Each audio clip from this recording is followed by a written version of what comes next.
dommage. Alors, professeur, avec toutes vos expériences, on entend souvent, et cliniquement, je le confirme, que l'hypertension artérielle n'a pas de solution. Mais avec vous, on apprend beaucoup sur la médecine naturelle, sur les fruits, sur les légumes. Est-ce que vous avez quelque chose pour nous, pour pouvoir gérer au mieux l'hypertension artérielle? Oui. Oui, il y a quelque chose pour gérer au mieux l'hypertension artérielle. Et le remède, c'est seulement le manguier. Ah. Le remède de l'hypertension, oui, c'est le manguier. Vous prenez 6 à 12 de ces feuilles sèches qui sont tombées sous le manguier, vous lavez, vous faites bouillir pendant 20 minutes, pas 25, 20 minutes c'est largement suffisant. Vous laissez tiédir le liquide et vous prenez une tasse matin, une tasse le soir, votre tension disparaît. Si c'est une tension dite maligne, il faut prendre les feuilles et l'écorce de manguier et vous mélangez les deux, vous préparez. C'est efficace pour baisser totalement votre tension et ça n'augmente plus. Ce que je viens de dire est également valable pour le diabète.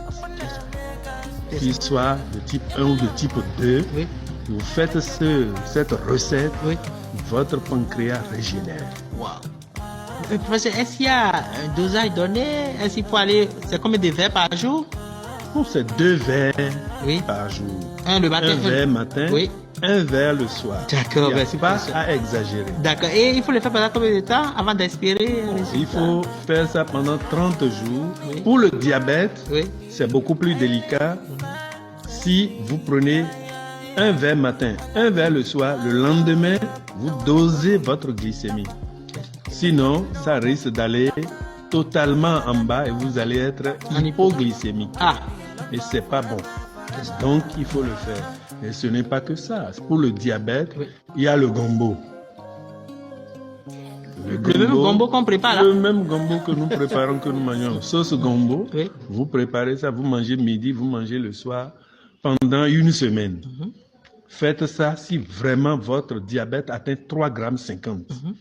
Vous allez vous retrouver à 0,85. C'est que c'est essayé. Oui. J'ai essayé. Oui. C'est certain, c'est sûr. Super. Effectivement, on n'en doute pas. N'oubliez pas, chers internautes, c'est un bac plus 24 qui en parle. Effectivement, je sais de quoi il parle. Alors, je comprends qu'à un certain moment, vous êtes surpris.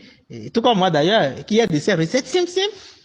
Et voilà. Mais professeur, pour le volet préventif, oui. Alors que ce soit le gombo, que ce soit au niveau du manguier, est-ce qu'on peut l'utiliser pour le volet préventif? Et là, comment il faut l'utiliser? Bon, voilà. Si nous avons de l'hypertension artérielle, le diabète, c'est parce que nous vivons mal. Nous vivons mal.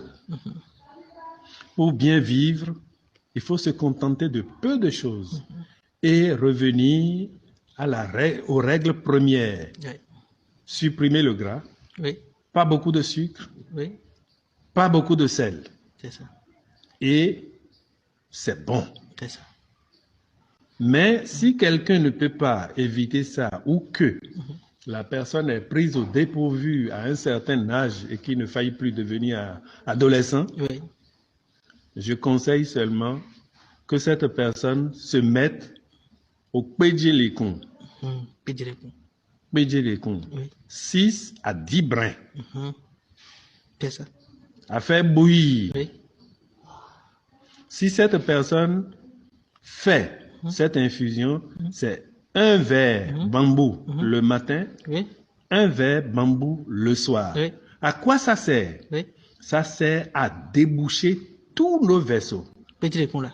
Donc, celui qui fait ça, qui ne prenne plus de Centron, qui ne prenne plus de Lovenox, parce que c'est contre-indiqué. C'est ça. S'il prend, c'est pas bien. C'est du surdosage pratiquement. C'est du surdosage qui va arriver. C'est ça. Donc, le pédjelécon débouche tous nos vaisseaux. La personne qui ne voit plus va voir comme s'il avait l'âge de 9 ans, 10 ans. C'est vrai. La personne qui prend ça élimine tous les déchets de son intestin.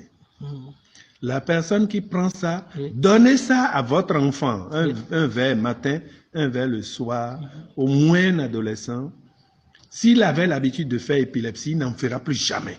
Parce que tous ces vaisseaux sont débouchés. Tu vois. Et c'est quand le sang ne circule pas que ça admet de l'anoxie et le cerveau se met en souffrance.